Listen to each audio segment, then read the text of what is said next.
Welcome, everyone. This is the Monday edition of the NBA Triple Double Show, powered by the Predictive Playbook and presented by SportsMemo TV. It is January the 3rd, 2022. This is our first edition in the 2022 calendar year. I hope you had a great New Year's celebration and looking forward to a really good rest of the NBA season here. We're now 28-10 on this show against the spread. That comes out to 73.7% winners against the spread. Very proud of that, and so is Ronald Cabang, who, as you can tell, is still recovering from the COVID-19. So do me one favor. He's a great guy. He's a really good friend. Send him a direct message just wishing him well, hope he recovers soon. And sometimes, folks, we all know it. You get a message from a stranger or a person who likes these shows, and it can mean an awful lot for anybody getting messages like that. So keep that in mind. If you have the time to send him a note, I'm sure he would love to hear from all you guys. So, as they say, the show must go on. The first game we're looking at here is the Houston Rockets are traveling to the city of brotherly love, and that means the Wells Fargo Center will be active tonight in Philadelphia for the 76ers are hosting them. The Rockets have lost 7 in a row and ATS. They're 10-27 on the season. They're 16-20, however, despite this 7-game ATS losing streak for the season, and the over-under is 21-16, favoring the over. They're 3-17 on the road, 6-26 as a dog. Money line for the Sixers, they're 3 games over 500 on a 3-game winning streak, 15-19 against the spread, 13-20 to the under for the season. And this game is lined with an over-under of 217.5 points, and the line is steaming a bit here after opening at 12, and someplace 11.5 is now up to minus 13 and climbing. And this actually is a contrarian play on the Houston Rockets. And I know hopefully you were sitting down when I said that, but there's a lot of reasons to support Houston here in this matchup. The Rockets are 5-1 against the spread their last 6 games versus a versus a host that has a losing home record, which surprisingly the Sixers do have that. This NBA betting system has produced a 51-21 ATS record for 71% winners and supports the Rockets. And that record is spanning the last 5 NBA seasons. Simply bet on double-digit underdogs that have allowed 63 or more first-half points in each of the last 2 games. And the 76ers are just 2-10 against the number this season off a road win. And they're coming off a 3-game road trip, playing their first game at home tonight. So in that matchup, as it does seem to be a reach, but I do think Houston is going to push them. And also, if for some reason Philadelphia gets out to a 20-point lead and it's in the third quarter, you can bet, despite having 3 days off, that Doc Rivers, the head coach of the 76ers, will be looking to get Tobias Harris, Embiid, and other starters some much-needed rest right now. Even though they've had 3 days off, it has been a grind. Many of those guys coming off the COVID list are trying to find their wheels, so to speak. And conditioning has been a major development in the NBA with guys coming off the COVID. So that would open up the opportunity for sure to get the backdoor cover.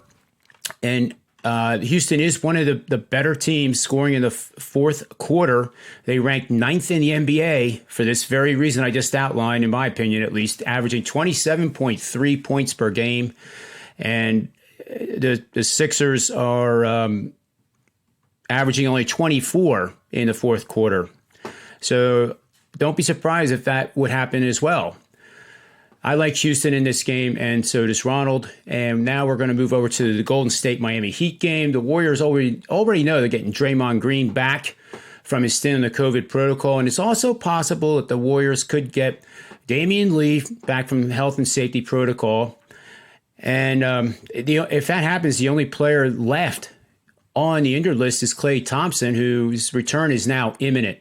I don't know if you saw I believe it was on YouTube or one of the major stations where he was practicing drills, and he actually made 24 shots in a row from the corner 3-point range, 24 in a row, and some of them were so pure they were barely even hitting the twine.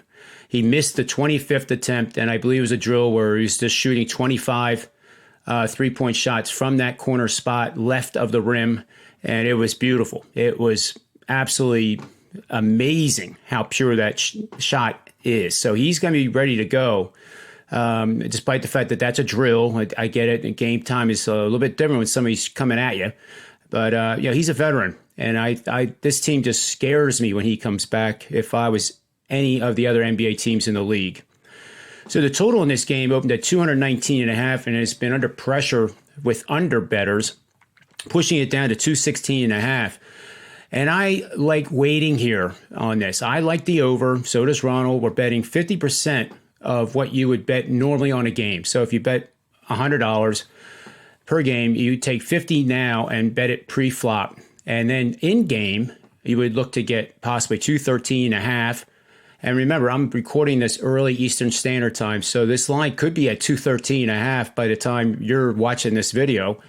I don't think it's going to steam that much, but the strategy is valid nonetheless. So as long as this total stays at 217 or lower, I really like the overplay in this game. The over is 5-0 in the Heat's last 5 games versus a team with a win percentage of 600 or higher.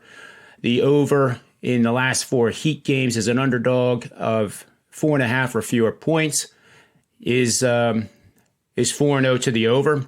The over is 4-0 in the Heat last 4 games when their starting 5 players combined for more than 160 minutes on the previous day, which is quite a bit. Over is 9-1 in Heat games last 10 road games versus a team with a home winning percentage of greater than 60%. The over in Heat games last 9 is 8-1 as a favorite of 11 or greater. Obviously, some of these don't apply, but these are trends that I'm just throwing out there so you can jot them down for when they do apply.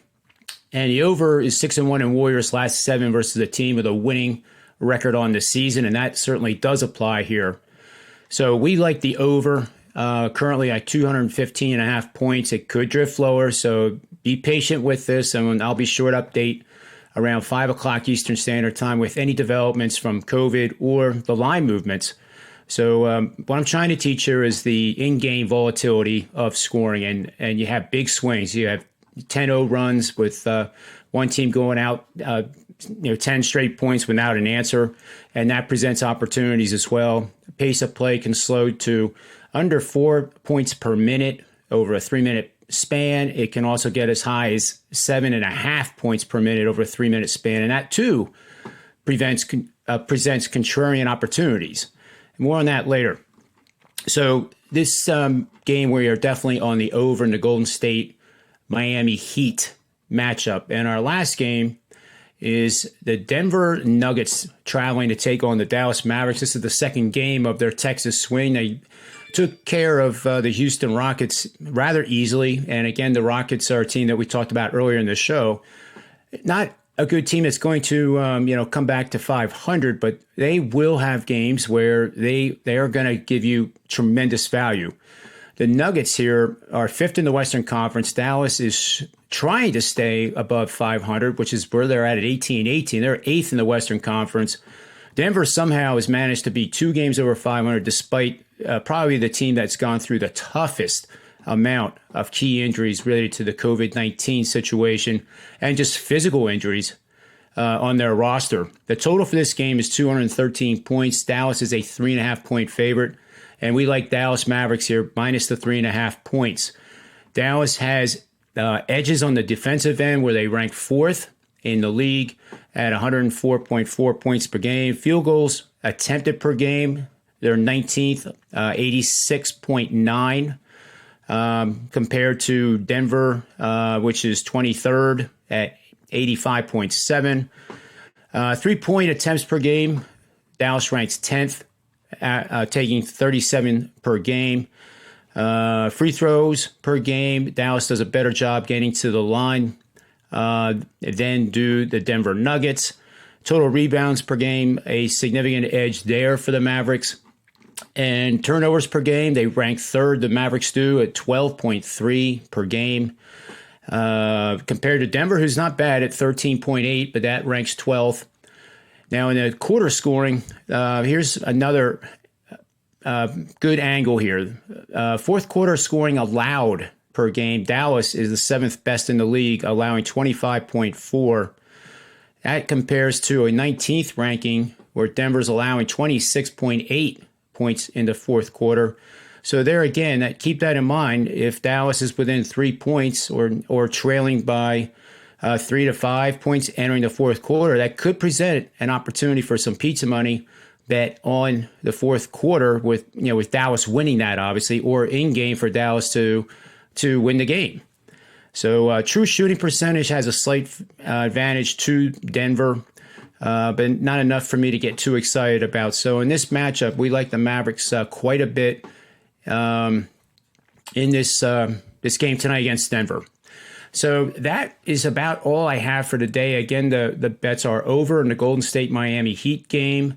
The Houston Rockets, when they get 13 and a half, or maybe it'll even go higher when they visit Philadelphia tonight. And also the Dallas Mavericks to cover -3.5 home favorite against the visiting Denver Nuggets. So that will take care of everything today. Thanks for watching the Triple Double Show for January the 3rd, 2022. Take a moment to subscribe and hammer that bell, please. And the reason you do is, one, you support us, and we greatly appreciate that. But this way you will never miss a show. And we do shows in every single sport around the calendar year. And we're picking up a lot of momentum. A lot of people are doing just that, subscribing and notifying. So we hope you take a moment to do that.